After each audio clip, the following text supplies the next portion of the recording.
How many times have our paths already been laid out by beliefs passed down by society or by the people who love us? My mother, since I was a child, taught me how important it is to give, to be altruistic and to live to help others.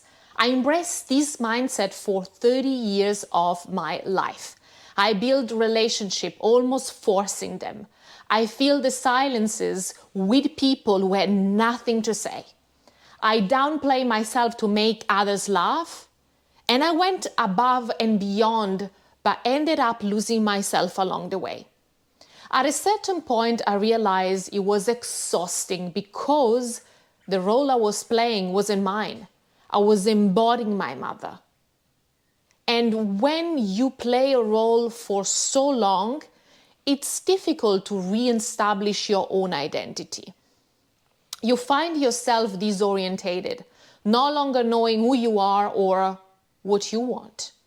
So I took a step back, experimenting with new worlds and bringing out a new palette of colors.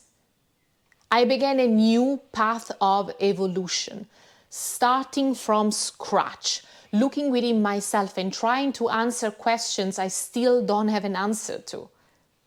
Who am I? What do I truly want? What do I want to become? And what do I want to leave behind? What I've realized is that everything I want to understand and figure out is part of a process that starts with understanding the mind.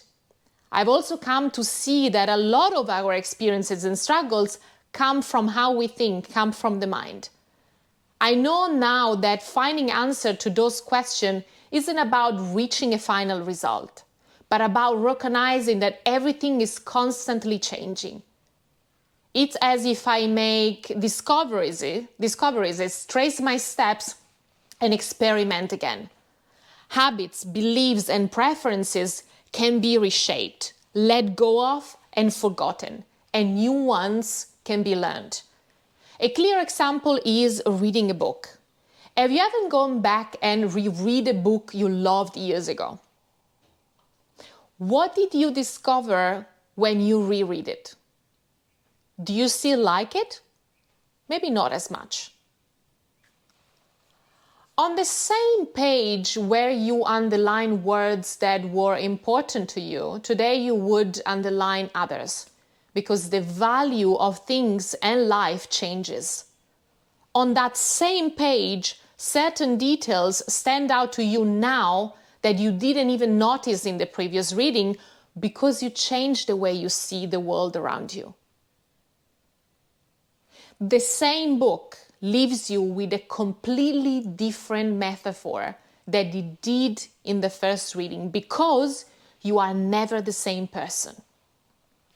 Today, I've come to realize that who I am is a personal growth therapy, a constant process of searching, reflecting, and evolving while realizing that there are endless possibilities out there. What I truly want is to regularly connect with my inner self and create little moments for meditation, pranayama, and yoga. What I want to become is a perfect bridge between an inner world that I need to practice and maintain, made of letters, thoughts, and feelings, and the outer world made of experiences, encounters, and relationship. What do I want to leave behind?